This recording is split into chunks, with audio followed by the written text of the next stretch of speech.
This is a thing. This is a thing that works, right? Okay. So, what are you guys interested in doing? Because we could do a lot of things, right? So we could just do game modes. We could do game genres. We can do character creation. So like SMITE God or Paladin's Champion.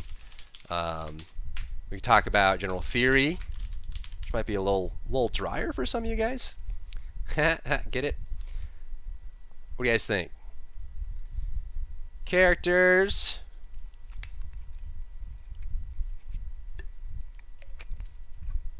Microsoft Word. A SMITE God.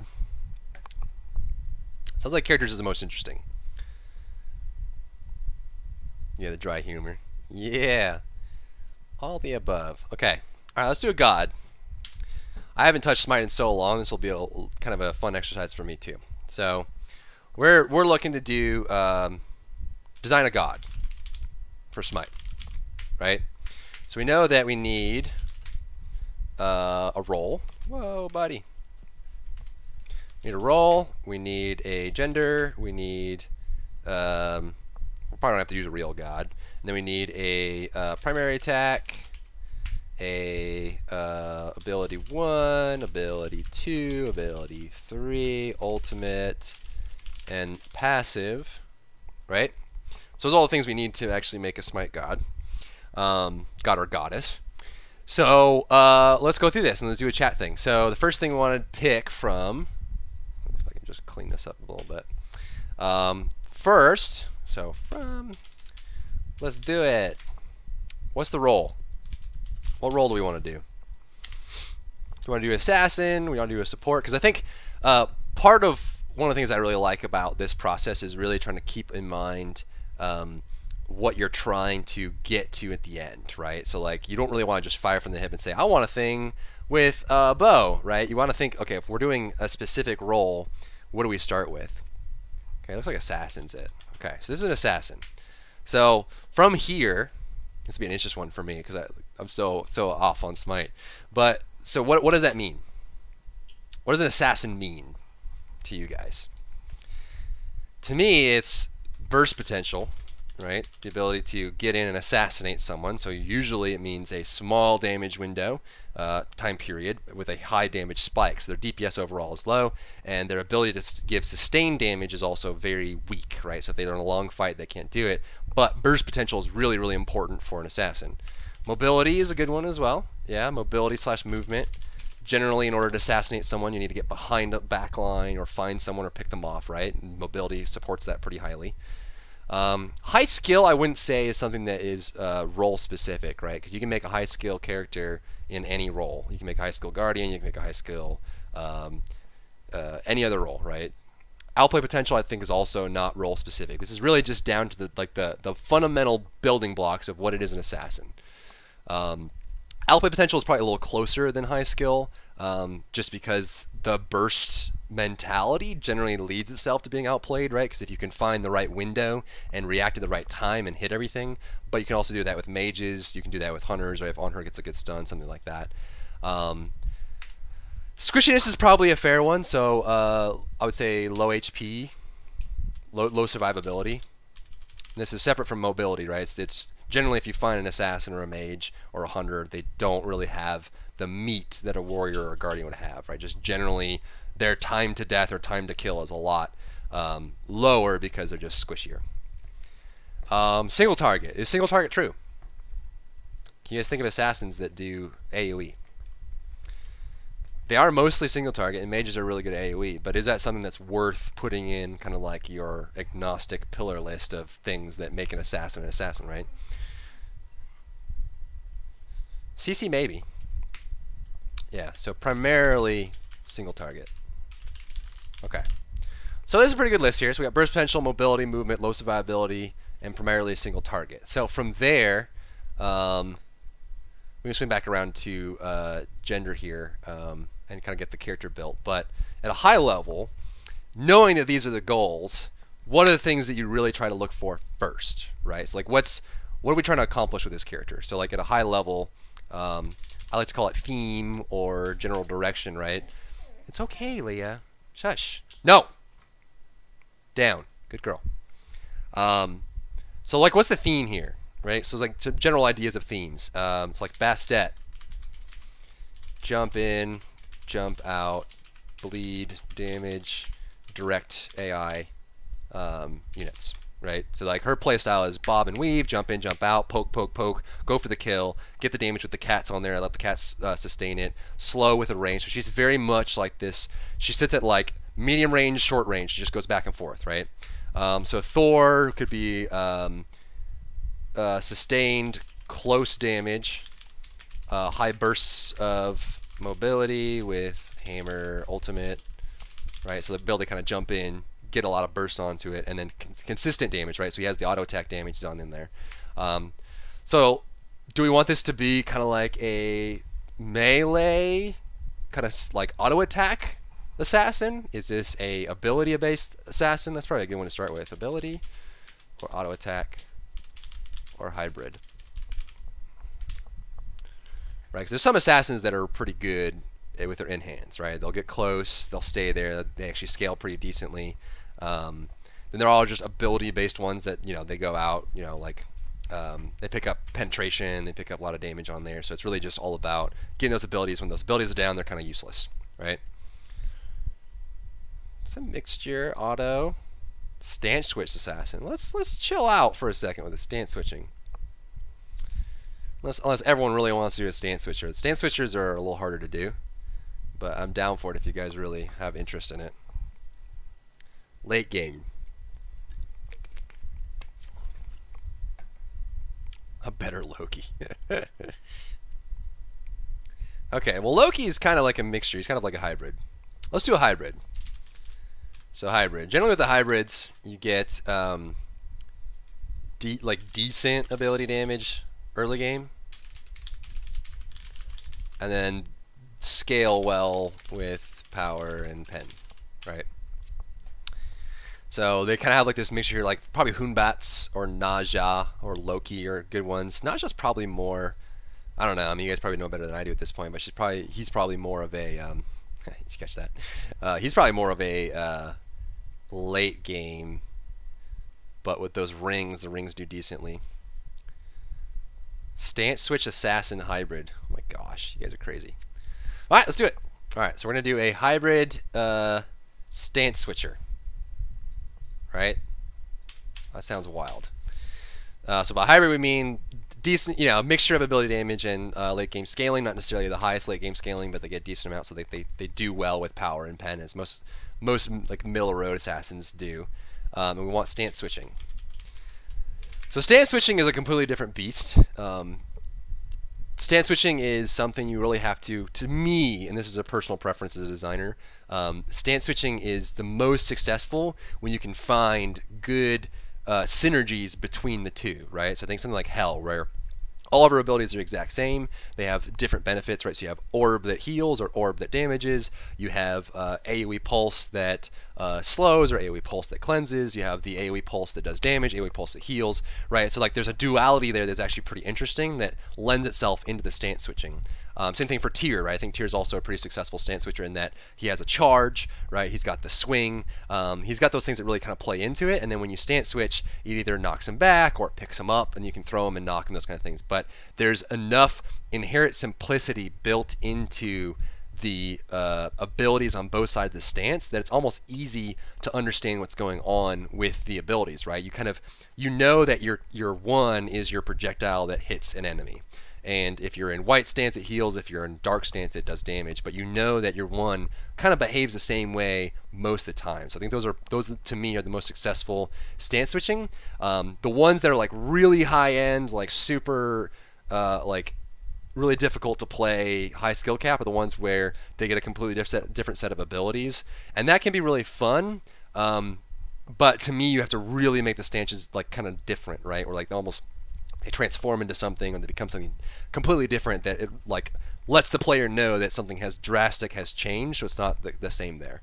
But I think for this, just start off easy. Let's kind of keep some simple duality to it, where there's a thing on either side that kind of relates to itself, and then at the very least the buttons function similarly from a mental process standpoint, where you're like, okay, that button does this, and there's different effects I get out of it depending on what stance I'm in, but it's simple enough where you can kind of remember it on that front. Okay, so we want a hybrid stance switching assassin that has good ability damage and good power and pen. It's probably better that it's hybrid because you do want probably some damage, ability damage on a character that's going to have stance switching, so you actually, it's a lot of abilities to try and cover. Okay, so from there, let's see if we can figure out, that's kind of like the high level. This is more of a gameplay theme, right?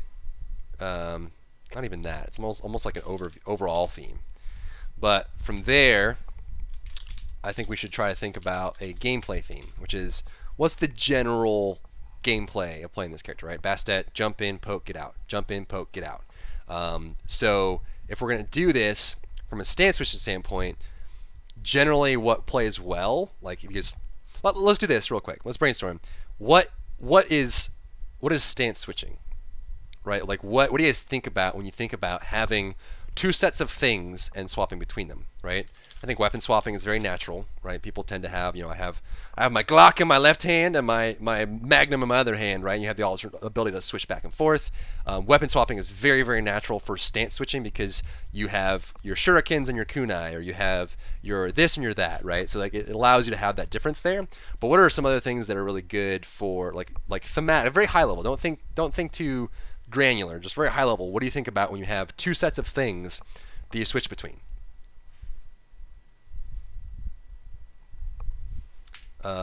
Combo potential. It's a good one. So like thinking about using something and then utilizing some kind of benefit or negative like negative debuff on the enemy with something in a different stat. Lore's a good one. I think we'll get to that one in the next step, but story elements are always good. Range swapping is a good one. So going from mid-range to melee, or long range to mid-range. Having a range swap is very visceral and very real, right? You actually get to see the difference in the range, and you can kind of attach to it, which I think is a really, really good visual to connect to. Which I think is also why Uller ended up going that way as well. So maybe we should stay away from that. Uller.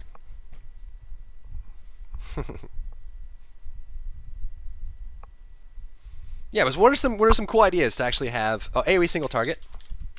It's not a bad one. It's like single target on one and then AoE on the other, so you're switching back and forth. Physical magical. Whoa. Back in the old days of Doom Orb and Heartseeker. Control versus damage. That's a good one. What else? What are some other ideas around? Okay, so speed's a little bit harder to play with. Yeah,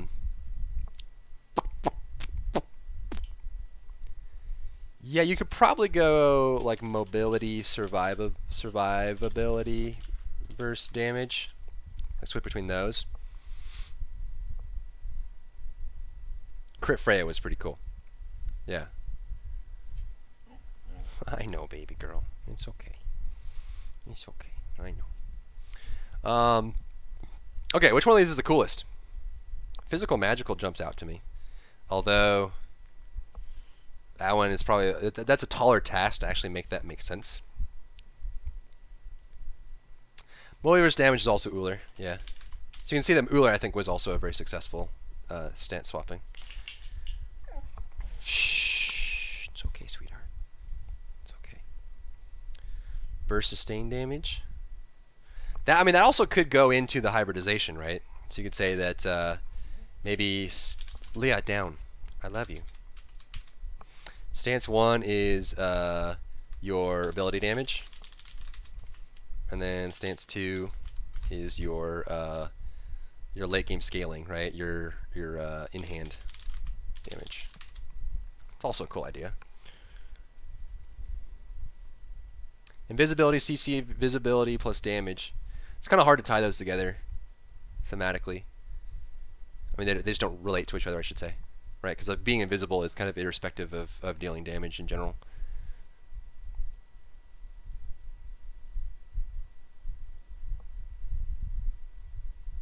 Fizz could be broken. The challenge with the stance swap too is, you know, what items do you buy? Do you buy half magic, half physical, and then you're kind of split? But then those items aren't really built to be on their own. So it's a tall task to do physical magical. There's a lot of things you have to figure out there that would be challenging. Passive change. All right, let's pick one of these. So we can do. I think ability in hand damage is probably one of the stronger ones. Weapon swapping is a strong one. I think that one's always going to work. That one's just very natural. Easy to think about, right? Range swapping I think is Uller, so we'll get rid of that. Same thing with the melee versus survivability. I think we'll just pull this one off here. Let's go ahead and get rid of physical magical. Wait, well, I'm open to it if you guys really want to try it. There'd be a huge challenge there.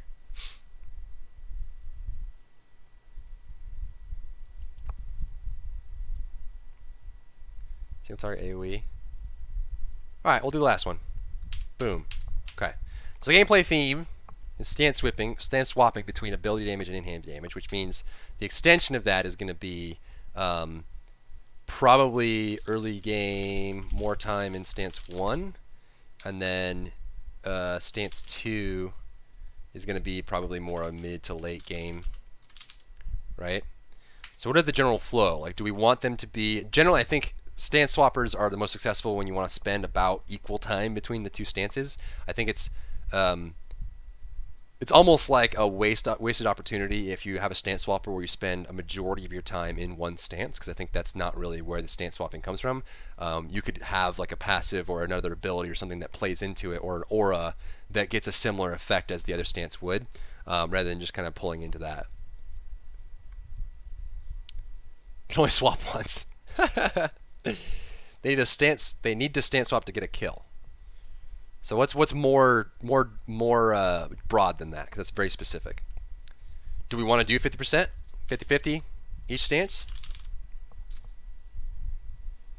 Is that what we want, or do we want a different split?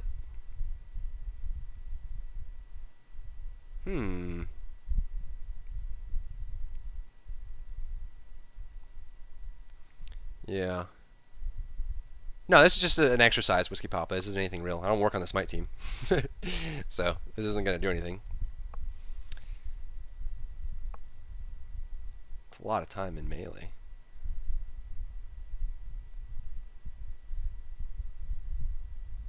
Okay, so we're going to do 70-30 is okay. We'll say that. So we'll probably get a little bit more 1, and then in the end it'll flip back and forth. Okay? So if we're going to say that the first stance is ability damage, the second stance is in-hand damage, I think at a very high level it's good to ask yourself, why does this character change stances? And I like to ask very high level questions like this because it kind of gets you thinking about what is important. But at a very high level, and it's a very dumb, stupid, obvious question, right? But I think these are really important to nail down kind of what the core of something is. So you have a stance swapping character. Why does this character change stances? Why? If we split it out that way, so we could say ability damage encourages lane clear and early poke. In-hand damage encourages single target, harass, and late game. But what else? What else would make you swap? There you go. Thomas McGee's got the right idea. I was hoping you guys would go this way. So yeah, that's kind of the key area, right? Is to make a successful, to encourage people to do something, right? You kind of want each stance on its own to be deficient, right? To be not enough, right? So that you can't sit in one stance as long as you want, because there's some downside, there's some negative, there's some cooldown, there's something preventing you from staying there, right? So ways to do that is you can do cooldowns, right? So once you've dumped all your abilities, you run out of cooldowns, you can, sky's the limit, right? You could say maybe you only regenerate mana in your in-hand stance, right? So you have to swap over, right? So it's creating, it's a stimulant, so you actually encourage the player to do something. Maybe maybe in ability stance, your health goes down, right? So you want to stay there long. But maybe in hand has built-in lifesteal, right? You could have one where first swapping to a stance grants big power boost, right? So you get stronger, and that fades the longer you are in the stance. Really cool ways to kind of like encourage them not to stay there very long, right? But we're saying that we want this to be 70%, 30% early. We're saying that's okay. So I think some of these may be a little too heavy-handed for that.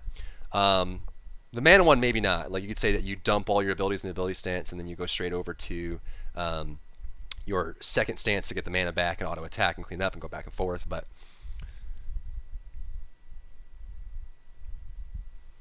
and you could go the crazy health mana. What is it called? It's more of a drain idea where you have, you know, maybe stance 1 costs health to cast, stance 2 costs mana to cast, right? So like all your abilities in stance 1 take your health away, and then in stance 2 it costs mana, but then you get some kind of life steal back in there to get your health back in. That way you kind of have that back and forth. Oh, that's probably not going to be 70-30. I can tell you that.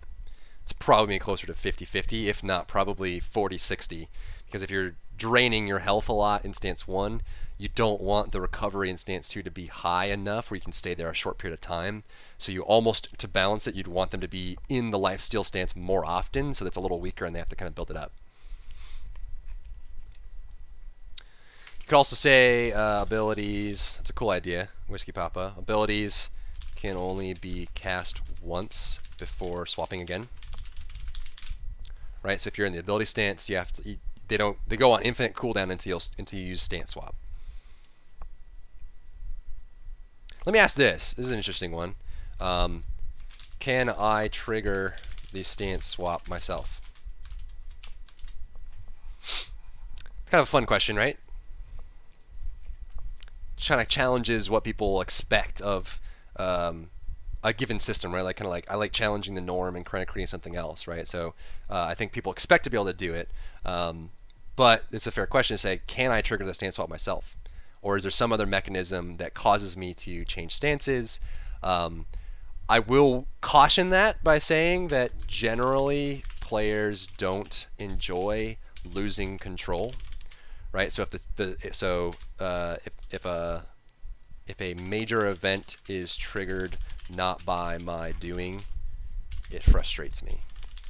It's kind of a general lesson, right? So like if there's a stance that triggers automatically when you do something, it's really frustrating for the general populace of players and people interacting with me in general. If you can't control what's happening, it can be a frustrating experience unless it's only a net positive, right? If you don't lose anything, like you just get stronger and you keep all your normal functions, nothing's changed, that usually can be okay. But if you actually end up losing something or getting weaker in some way and it happens automatically not by your doing, even if you're aware of it, it can be frustrating for a lot of players. So just a caution there.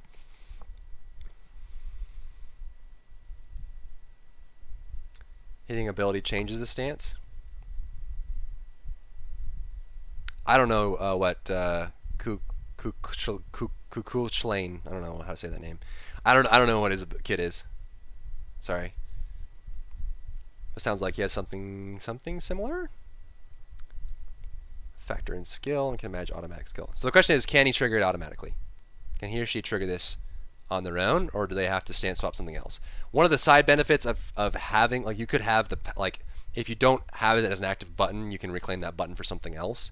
So instead of having, you know, a stance swap ability and technically four, so 2 or 4 abilities, you could have a stance swap passive that triggers automatically, and then have 6 abilities, which could be interesting. You know, that's a different way to go about it.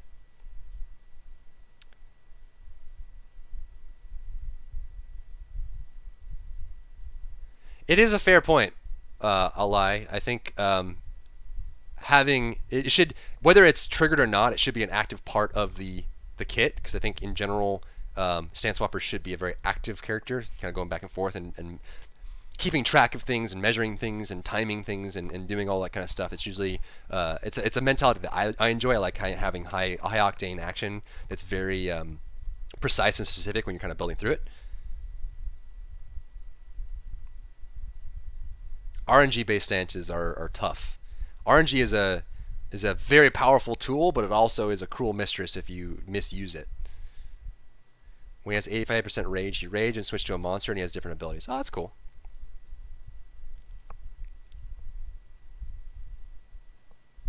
Opal Acorn, the old days. Let's you guys want to do no trigger? So you can't trigger the stance yourself? That's kind of a fun challenge. The stance swap I think is really powerful, but we can probably maybe racking our brains away too. Let's do that. Let's say that so stance swap is not a button. And we can find, let's see if we can find a new way to do that, because it sounds like the rage mechanic is, that's a simple way to do it, right? You build a meter and it triggers. But I think there's probably some cooler ways to do this that would be at least different, so we're not doing the same thing again, I guess, right? So what are some ways to stance swap without triggering it? Stance swap on death. Once all abilities are on cooldown. That's a cool one. I know, baby. It's okay. Low health. Although I'm already in my head screaming, that's gonna hurt. That's gonna be a tough one to do because it's hard to keep track of your health. Minimum number of gods you had to hit to swap. Okay, so hitting enemies. Also a tough one, but there's some cool risk reward that can go into that as well, because you can actually make it so, you know, if you don't hit the enemy, you can't stance swap, which could be very high risk reward. On kill. Kills don't happen a lot, remember.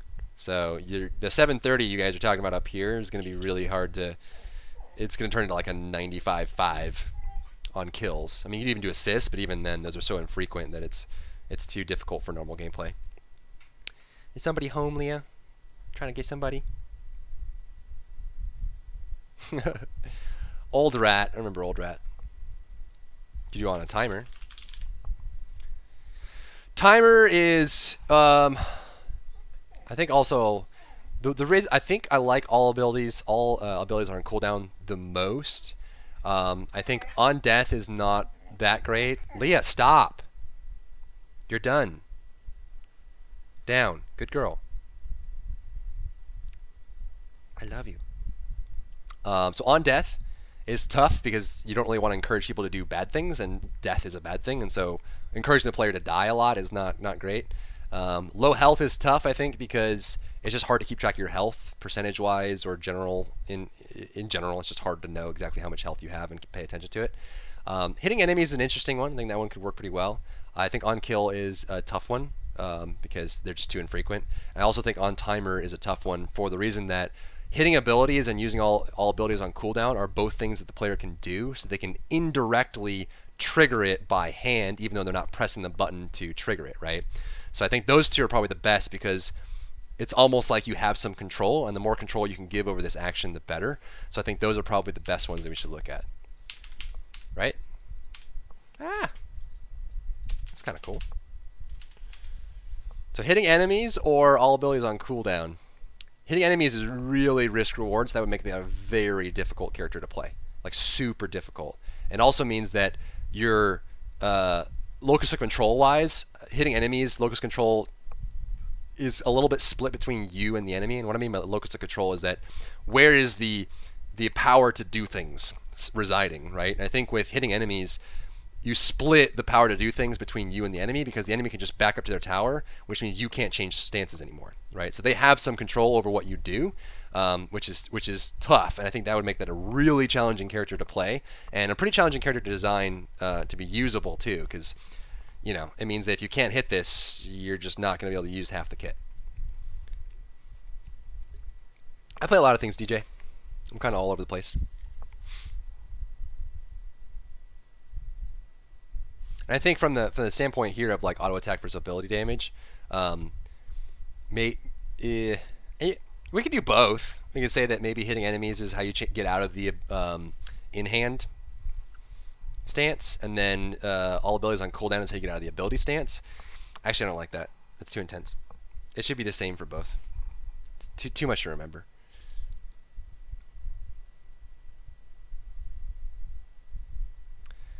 Hitting your ult in stance 1, open stance 2, but only if you land your ult on a 6-second cooldown. Then that's not really a stance to me. That's kind of just like a powered up mode, right? It's more if it's that infrequent where you have to hit your ult to get it, it's almost like a transformation. And I put stance swapping different from transformations, where transformation is a very infrequent high power boost that you can jump in and do, whereas stance swapping is all the time, right? You're going back and forth, back and forth, back and forth, utilizing different tool sets, different skill sets. I love you so much. Is somebody home and you want to go say hi? Make the stance level limited. So I think I like the idea of doing all abilities on cooldown. So let's do that, and we'll do that for both. So they're both gonna have abilities, and you have to use all your abilities in order to play into that, which is cool. Okay, so the high level is we're saying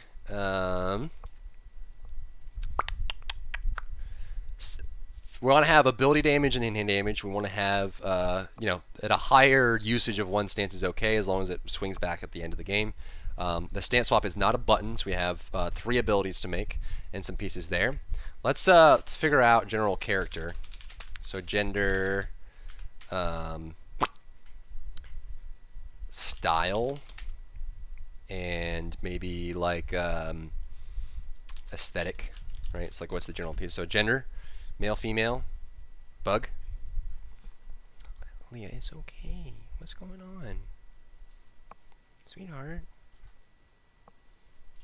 Did you see someone outside? I just took you out. You're fine.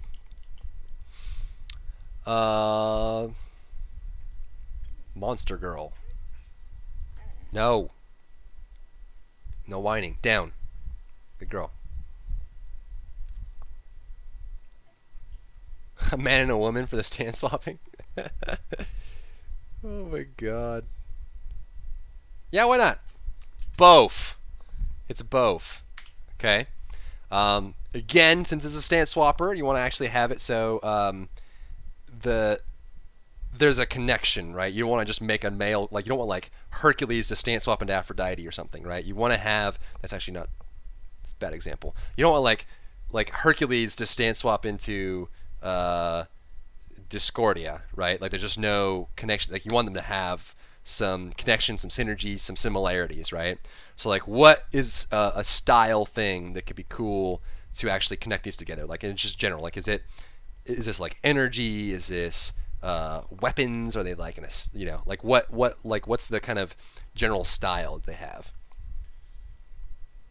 Just like cosmic power or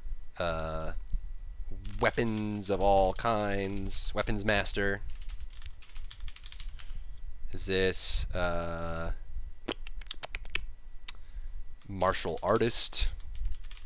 Is this like scientist with tech? What is this? Creepy death twins or death gods that throw apples at people? A couple that like, oh my god, that transforms into each other. Whew. It's a little much for me. Brute. Twins. Twins is a cool idea. Weapon master. We do have Bologna. Well, it's kind of a weapons master.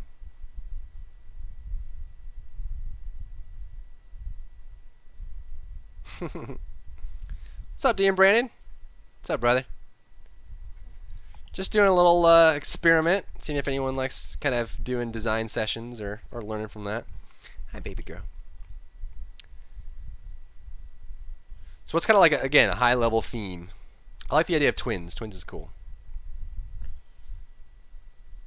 I've always wanted to do, I don't want to say this because then it's going to, I don't know, maybe it'll happen, but I've always wanted to do a magnetic set of twins where one twin is north and the other twin is south, and they have like, you know, in one stance all their abilities are push, and then the other stance all their abilities are pull, and you have to kind of like use the magnetic forces to kind of put things together and make something cool out of it. I've always wanted to do that. I almost did that for one of the Paladin's characters, actually. There's a concept sitting around somewhere for that. And like first person, like the twin would jump over the other twin and move forward and come into the camera and move around like that.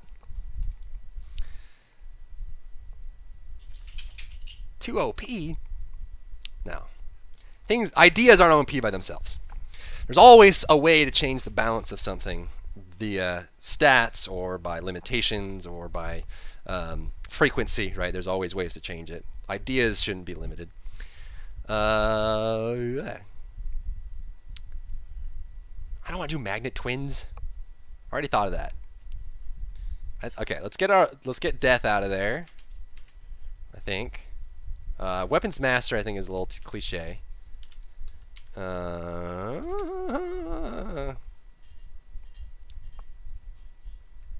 What's up, Lord Deck? I don't know. Cosmic power, science, martial arts. You guys have any ideas? You want me to make one? I can think of one. Think of like 20. Let's do spirit. It's like spirit twins. So spirit astral. And there's a lot of astral in SMITE. You could do nature. You could do... So let me ask this. At a high level, just so I can get the core of this down, what do you guys think about when you think of twins? I think polar opposites is something, right? Something interesting to make twins out of it. You could also do combination of like halves to a whole. It's a big thing there. Older, younger, it's not bad. So like youth versus wisdom, right?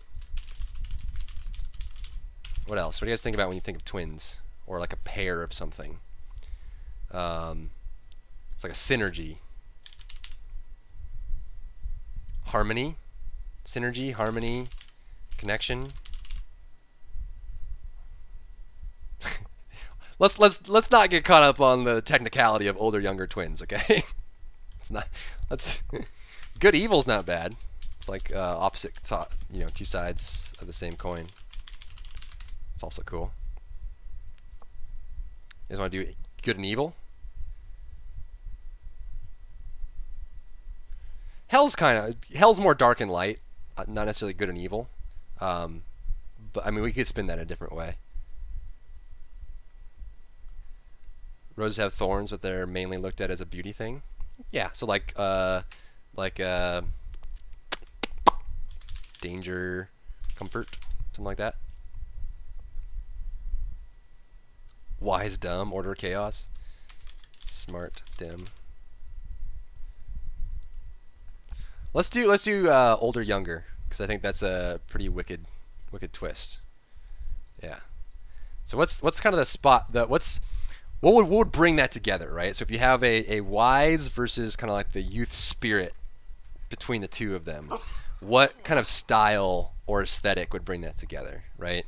I mean, I immediately think of like the old wise master who doesn't waste any energy, right? Every movement is deliberate, everything is specific and exacted, and they know exactly what's going to happen before it happens. They're thinking moves and moves ahead, versus the young apprentice who is very driven, doesn't have the same wisdom, doesn't have the same knowledge, but they can apply their kind of gut, right? Their determination to overcome challenges, to do things that are just ridiculous, right? Like when someone just like in Saw where he cuts his foot off, you're like, okay, I didn't expect him to do that, right? Like really, or like when Yusuke like uses his own life energy to win a fight, you're just like, that's just dumb. No one would do that. But then he's like, he's youthful. He's in there. Okay. Yeah, you can also do that. So like fast and slow. Yeah, stop. I love you so much. I know I'm talking a lot and it's exciting you.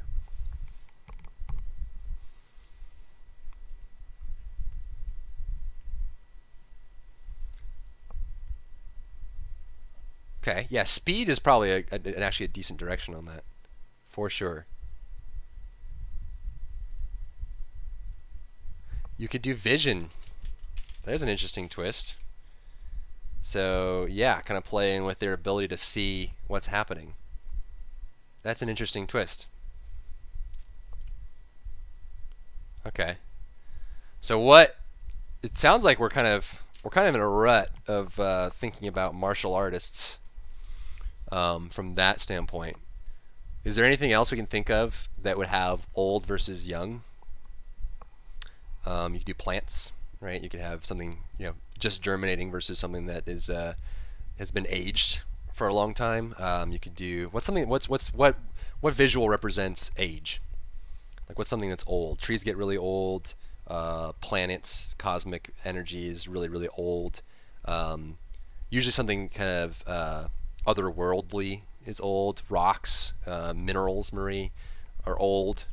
So you could do, actually that's not bad, rocks. How would you twist that though? The older one would be kind of worn, little like dirty moss growing on it, and the young one would be kind of like a river stone, smooth, polished, very sleek, small form. It's like rock elemental twins.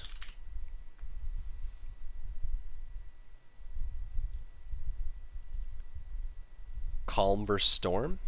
Oh, okay, so weather. So storm versus clear skies. That's interesting.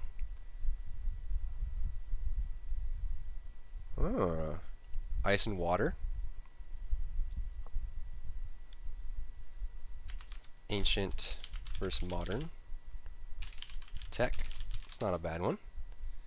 Diamond versus coal. Ha! So processing. Put some processing in there. It's pretty cool. That's interesting. The rock elemental I'm drawn to, but I like earth usually. Like if I was a bender, I would be an earth bender for sure. Plus they get lava, they get metal, they get like, it's just, I mean, blood bending's the strongest ever, but besides that, they have like all the auxiliaries, right? No one needs lightning. No one cares about that. Talking to spirits is fine. I'll just find an airbender to do that for me. But I get earth bending, I get lava bending, I get metal bending, which is already like insanely powerful. Dark versus colorful. Rock does sound more like Guardian Warrior, which also could be a fun challenge to make that not feel like it. Don't worry about iChase games. They were just delay birth. Tech is probably too much for that. Weather could be cool. So weather or rocks? What do you guys think? Weather or rocks? I actually kind of want to do rock now and make it not feel Guardian. Let's do that. Just because you said it, now I want to challenge it. That's kind of the aesthetic there. Okay, so we have an assassin that is two rock elemental twins that are, one is older, one is a lot younger, so one is wiser, one is more youthful, one is fast, one is slow, and they have a synergy connection between them. It is a stance swapping rock twin thing. So it's ability damage, in-hand damage for one stance, and we're saying that 70% in one stance is okay as long as it switches, and the character cannot swap stances via a button. It has to be through some other means. Okay, that's actually pretty cool. That's a pretty cool thing. All right, so we have that. So from there, now we have kind of general direction, and we're also saying. I forgot one of the so which ones, so Leah, you're so crazy. So which one's which gender? Because we said both genders. This is a trans stance swapper. No, I love you. You're too intense. Relax. Older sister, younger sister. Older brother, younger brother. It's probably less weird if it's older sister. Older sister, younger sister. Older brother, younger brother. What do you guys think? Older sister. Okay. So we have, so the older version is female, and the younger version is male. This is the weirdest character. You guys are awesome. Okay. So from there, before we even get into the formula, I really like to kind of just get the juices out on paper so it really kind of flows. So what are cool things? Don't even think about balance, don't think about theory, don't think about anything. What's a cool thing that this could do for a dual gender rock elemental stance swapping hybrid assassin. What are cool things? Throw a rock. Throwing rocks are cool. Earthquakes are cool. Yeah. Underground is cool. Stealth is cool. Yeah, there you go. What else is cool? Rock armor is cool. Also, rock lobsters are cool. Lava walls are cool. Yeah. Rock. So, rock and crust enemy. That's cool. Volcanoes are cool. I like volcanoes. Pull someone under, so you'd like do the ground dragon trick from One Punch Man. Dig a tunnel. Tunnels are cool. Rolling Stones, great band. So summon pets. I would honestly, I'm not gonna rock it off the list, but I think summoning is probably a little too much outside of the realm for characters that's already gonna be pretty complicated. Sinkholes, yeah. Super Saiyan, why not? Quicksand, that's also good. Not necessarily Awakening Warrior. These are cool visuals. Go into walls. Just become a wall face. Buy a pet rock. Also cool things. Splitting into pieces. That's also cool. Landslides are cool. Alright, what are the coolest things on here? I think landslides are cool. Splitting into pieces is a really cool idea. Quicksand's cool. Tunnels are cool. What's the coolest thing on here? The coolest thing you've ever seen? Traveling along walls? It's a pretty rocky thing to do. Turn enemy pets into allied pets? It's too specific. Unfortunately. You'd have to wait. I mean, you have to think about it too. You want them to be generally useful most of the time, and so if the enemy doesn't have pets, what do you do? Splitting. You think splitting's the coolest? So, splitting into pieces. Dig a tunnel. Alright, splitting into pieces. We're saying that's the coolest thing. This is the cool thing.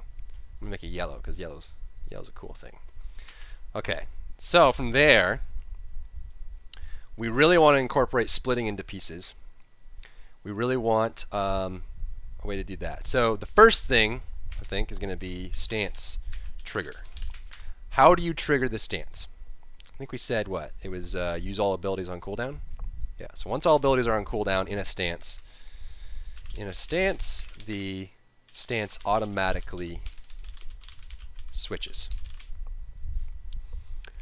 Interesting. Okay, so that's probably just going to be the passive. I don't see any other way around that, honestly. Not really an easy way around that. So the passive is just one. I mean, getting 3 free abilities is a pretty powerful passive. Probably one of the best you can get in the game, honestly. But we want to split into pieces. So what are ways you can split into pieces? Split into pieces. What's up, Jamie?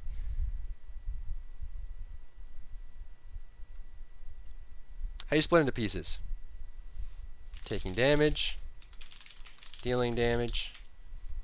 Actually, what if each ability in a stance splits a piece off once, and there's 3 pieces per stance.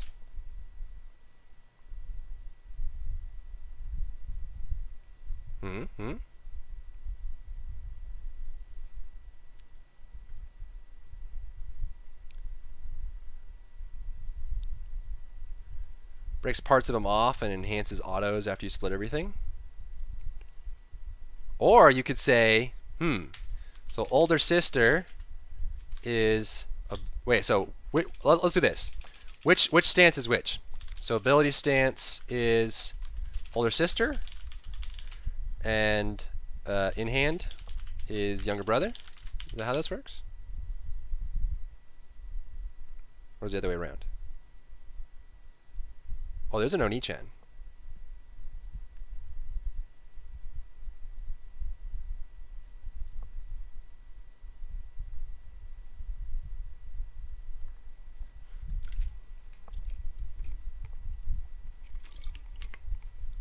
Would sound more interesting if you could use the ability once per stance and have to use all abilities as stance to switch. That's what it is. So once you only get the ability once. Once you use it, it goes away, and then you end up automatically switching once you're all out. Okay. So if we're going to say that, we could say that the older sister is the 3 pieces, and the younger brother, the youthful one, is no pieces. Right? And so you could build it so that the older sister is 1 per ability. Right? And so you, every time you use an ability, you lose a piece. And maybe that changes something about you. But then when you have no pieces left, you turn to the younger brother. The younger brother has to basically do something to build up pieces and sheds pieces. And so they're always like building themselves up and then shedding back down and building back up and shedding back down and building back up and shedding back down.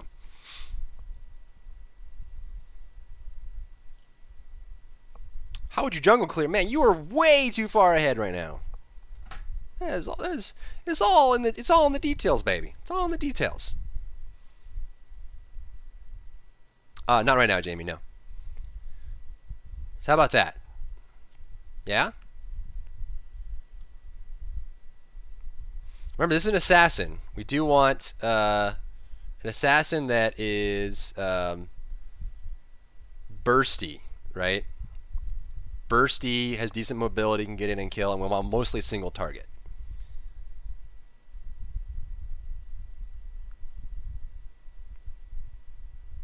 What's up, Bumblebee? Okay. So how about this? Let's do the first one. Sister. Let's do the abilities for the sister first. So how does the sister, what abilities are here? Probably want a mobility thing, maybe, right? And then probably want a lane clear or CC, hard CC, and single target, or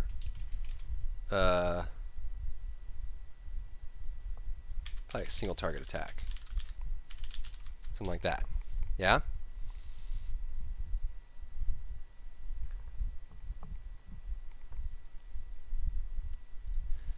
Sister brother. Yeah, I would imagine the sister would be slower. What's up, IQ?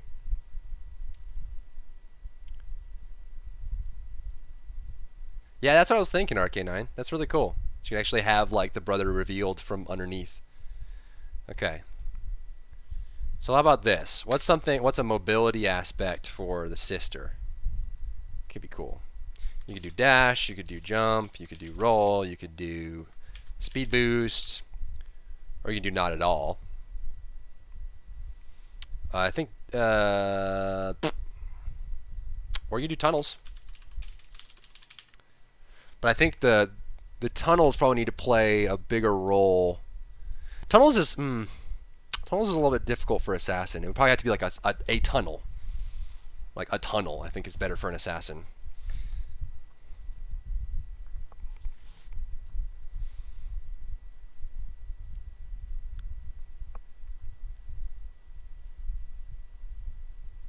How will level 1 and 2 work? I imagine you just swap when all available abilities have been used. Or maybe you start with all 3. Who knows? It's always ways to solve those problems. She rides a rock. Okay. So how about this? She makes a tunnel. Alright. What about hard CC? Throws a rock? Rock punch?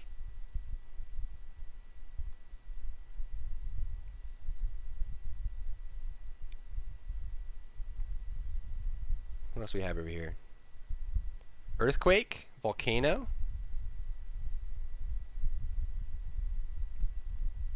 Rock throw. Okay. What about the single target attack? What's a cool thing that she could do?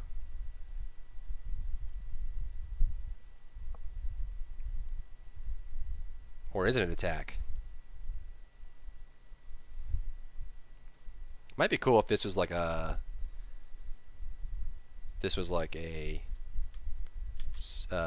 buff, actually.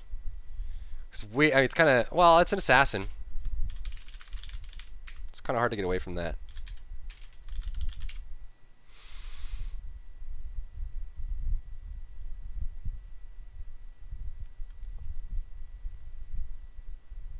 A fissure, rock encrust. Split momentarily and hit an enemy sideways. Whew, that's intense. Lava.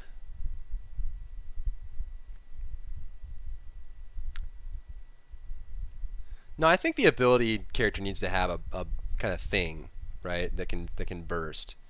Otherwise, they're not really an assassin as much, and then you end up relying. But maybe it's okay. We can lean more on late game, but.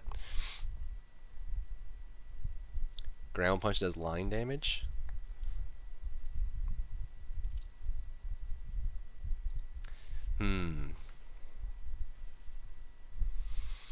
Now I mean, you could put a utility thing here. The challenge is you don't really have the burst there. Make the rock explode. It's probably too combo heavy for a single stance.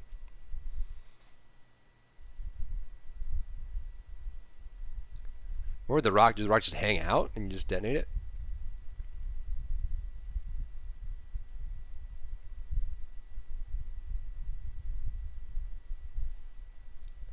Ground punch as a knockup.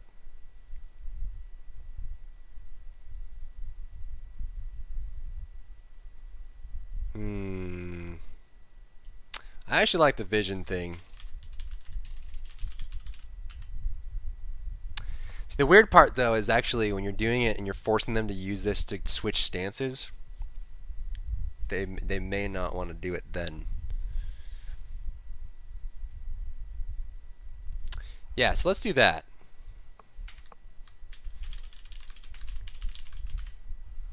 What are the primary attacks? Are they both melee? It's probably cooler if they're both melee. Yeah?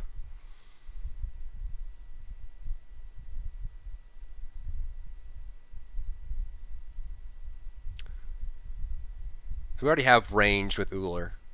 It's kind of weird if it's not that. So let's just say that's vision for now. Okay. All right, and then brother. So if sister has to throw a rock, grant vision, and spawn a tunnel, and then she turns into brother, which sheds the rocks off of her or something like that. So then I think again, I think it's more powerful if these abilities function similarly, right? So I think some kind of mobility here. You could say that maybe the sister's too big to use the tunnel, and then the brother has to use the tunnel that she created. So you have to and since you're actually, which is interesting, you can't forget, right? The way this is built, you actually have to use the tunnel in order to become the brother anyway, and so you're always going to have that tunnel there when you turn into the brother.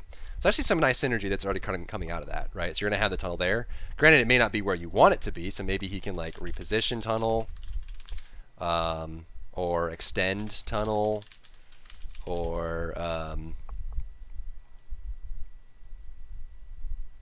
yeah, that's not too bad.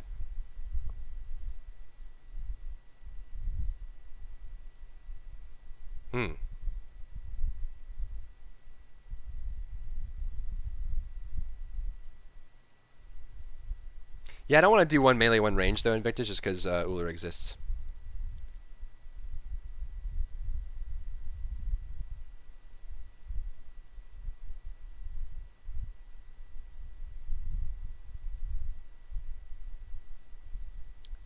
Tunnel grant stealth. It's not really ability though. It just kind of happen as you go through it. It's a tough one. You guys are throwing some curveballs right now. This is a pretty tough one. This is a really, really wicked, very complicated character to try and keep simple. Tunnel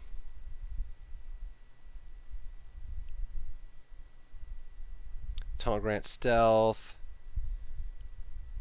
Okay, so that's kind of like a passive though, right?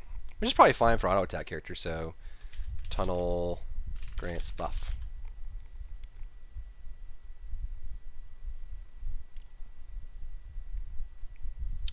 Yeah, maybe the sister, does she, well, she doesn't, again, you don't want to force her to use a movement ability just to change stances, right? That's kind of weird.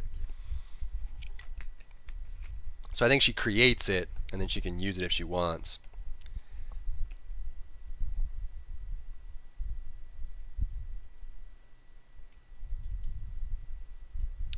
Use tunnel will give attack speed, damage mitigation. I don't know. I don't know if the tunnel is adding to this character or not. Shush your butt. Shush your big butt. This is one of those things where I'm feeling, it feels like it is taking away from the vision of the character. Right? This is what I talked about in the beginning with the Pixar films, where like if a scene isn't adding to the movie, you take it out. I think the tunnel feels like a distraction to me. I think it's something for a different character. I think it's a little bit too much. Question is this mobility? I think there probably needs to be some. What's an idea of like shedding, right? What would take rocks away? Yeah, I think the mechanic of the tunnel would be it's just too heavy, right? It's like if you're gonna do a tunnel, you want to like add a bunch, like you get stuff in the tunnel and you flood the tunnels with lava, and now you connect more tunnels. You have all these tunnels. Like you want to have a lot of supporting abilities around the tunnel, whereas I feel like you can't really do that with this character. So what's like a two-stage movement? Jump pads are two-stage movement. Portals are two-stage movement. Tunnels are two-stage movement. Jump pad could be pretty cool, actually.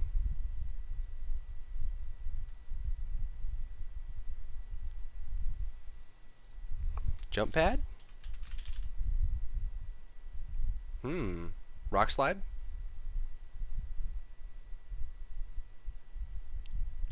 You could do like a Hades thing when you go underground and teleport, or like a Scylla thing.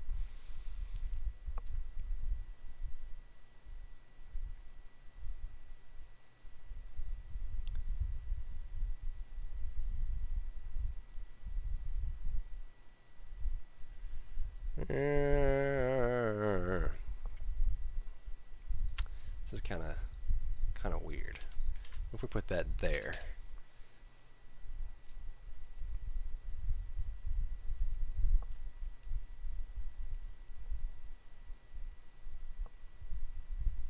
Now we're off the tunnel thing. I think it's gonna be hard to make that work overall.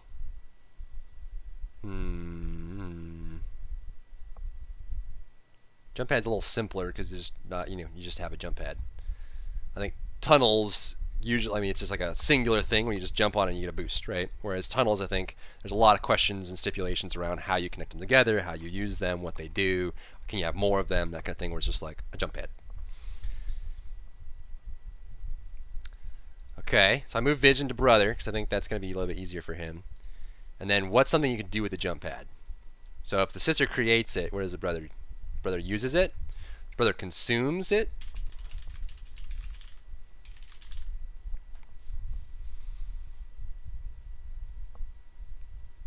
Maybe the sister can't use the jump pad. Ooh, that's gonna feel really bad. I think if you're in danger and you have to stance swap to use the jump pad.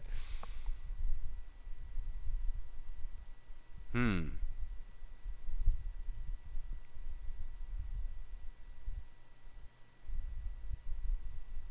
this is getting late. I didn't think it was gonna take this long. You guys picked a really hard one.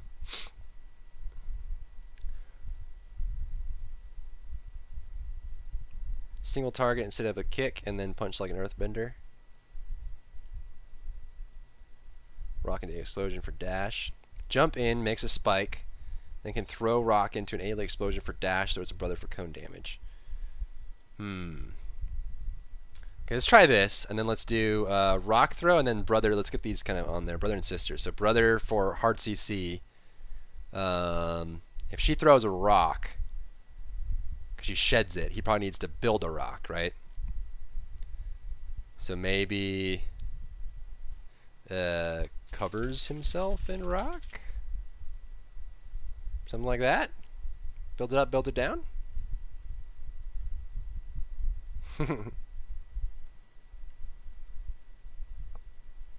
You do want some combo for sure.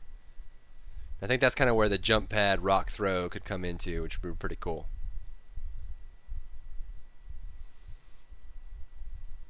You don't really want damage mitigation on an assassin. That's fair. Yeah, I think the brother needs to build it up, which is from sister to brother. And I think you'd also say that once brother hits 9 autos, stance switches back to sister. The tough part about that one is your late game is going to get weak, right? Because if you build it based off autos, I think it's simpler if you just say you stance switch once you've used all your abilities. Because I think if you do it based on autos, your late game is going to be murdered as the brother. You're going to auto attack 9 times, and then you're going to encourage people not to auto attack because they don't want to use it up. They want to stay in late game. They want to hit enemies, and they're not clearing waves. And I think that creates a really bad behavior loop. So I think the brother probably has to use all of his abilities as well. Except this one's tough because then you have to go find the jump pad and to consume it to bring it back, which is tough. Oh, you guys, this is really hard. I don't think stealth makes sense for a character who's going to have a lot going on, because I think that just makes the character more confusing and harder to follow. So you really want to kind of, again, you want to simplify and streamline.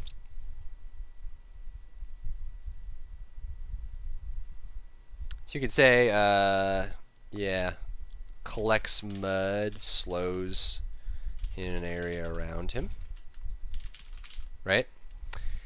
And then for the single target attack for the sister, if it could be related to this, maybe she slams the ground and does damage to a target recently hit by rock throw. And then you could have some kind of like fissure seismic activity connection between those two, or like maybe the sister, because she's heavier, she can slam the ground and then does like some kind of damage on there, and then maybe he can use that for vision because he's a little bit lighter. You probably want to make this a not necessarily a target, because you want it to auto lock because that feels bad. So you could say does slams the ground, causes rock throw to explode. That's probably simple enough. So you could jump pad, jump in, then you want to rock throw, then you want to slam to explode the rock. And at that point you immediately turn into brother, which is actually perfect because you're right on top of them, and if you did your combo right, you're on it. And then he can switch in, and then consume jump pad still feels really weird. If they get away, he can pop vision. That's probably a safe one for him to wait until he needs to stance swap as well.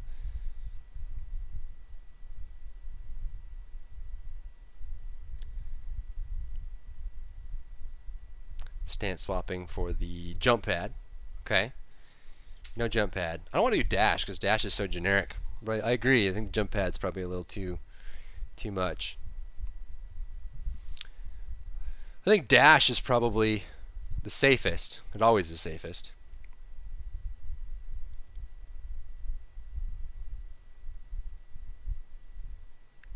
Or maybe dash collects rocks, and hers is a shoulder tackle, throws rocks. I mean, it's like an explosion in front of her. Maybe she just kind of does a little shove that throws rocks in front of her. So he gets a dash, she doesn't. She just gets to do damage in front of her. Question is, how does she get in? I guess she has to throw the rock, shove the rocks, do the single target slam, switch into the brother, and then if you're on top of them, you can actually collect the mud immediately, slow them down, and then you can, if they get away, you can dash. And then I guess The vision, I think the vision works because it's a very simplistic, singular idea that allows you to, when you're ready, stance swap back, right? Because like she'll want to do the whole combo, but he will wait until he needs the vision, or he just needs to stance swap, and he can just pop that, and that's something that's not going to like interact with anything else in a weird way, you know?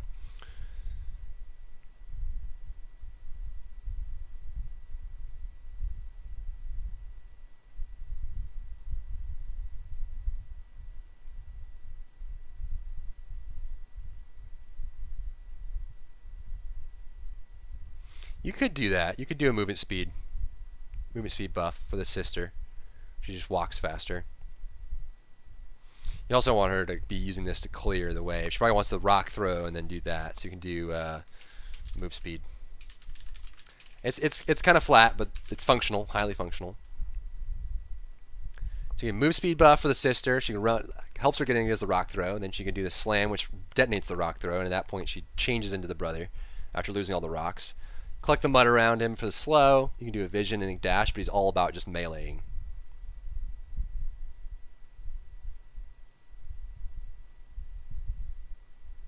Yeah, I think the vision thing would reveal enemies through walls.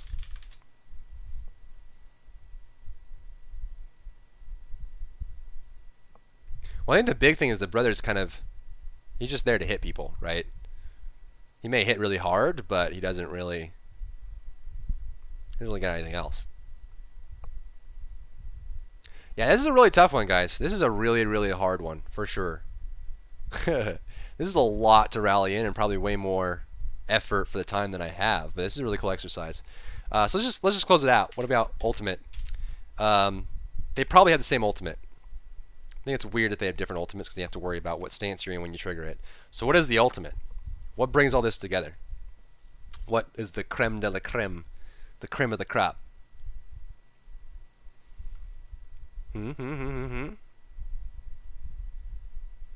Fusion? Oh boy. Could you do fusion? Rock throw triggers AoE slow.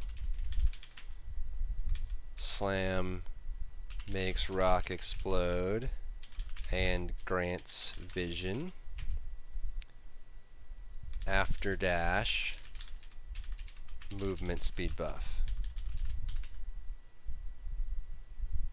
So basically you just become both at once, and when you do your ability it does both abilities. That's some shit right there. That is some shit. Holy crap. What?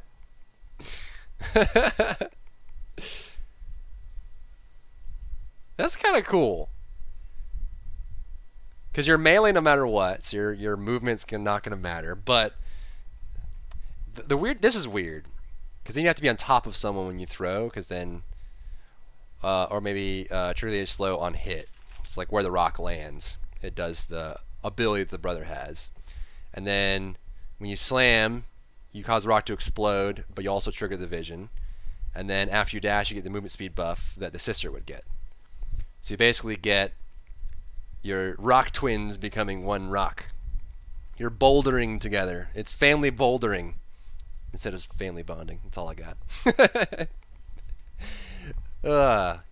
Here's the thing. Okay. That was a long time. That was like an hour and a half, or like an hour. That was a long time. This is a tough one. There's a lot of flaws in this for sure. I think there's a lot of issues with it, and it would need a lot more coaxing and some actual details on some of these things. But I think it's a really cool idea, and I think there's some really fun stuff came out of it. We are building Firestorm. Fused together. Cool. All right, well, I think I'm going to cut it there because, again, it kind of ran a little long. But let me know if you guys enjoyed this. Again, this is not an official thing. There's nothing real about this. We're not going to be making this character. This is not, you know, I don't work for SMITE, any of that. It's just kind of a fun idea to test out if you guys enjoy kind of going through this process. But also, again, because I want a little bit, you know, some non-gaming content on my channel and some things to kind of share with you guys. So let me know if you enjoyed it. If so, do the do. If not, don't do the do.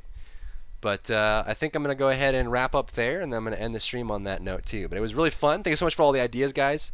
This was all mostly driven by you. I put my ideas along the way and kind of shaped it in such a way. But this is a process I really enjoy, and I do this with all my teams. It's kind of a process of challenging ideals, challenging ideas, coming up with a lot of brainstorming, and using that brainstorming to fuse together into a parts of a bigger whole. So it's something that I really enjoy doing personally, no matter what it is. I can do this about anything. We can do this about food. We can do this about cars. We can do this about curtains. It doesn't matter. I just have this process in my mind that I've developed that allows us to do it. So cool. All right. Well, I'm gonna wrap up the stream there.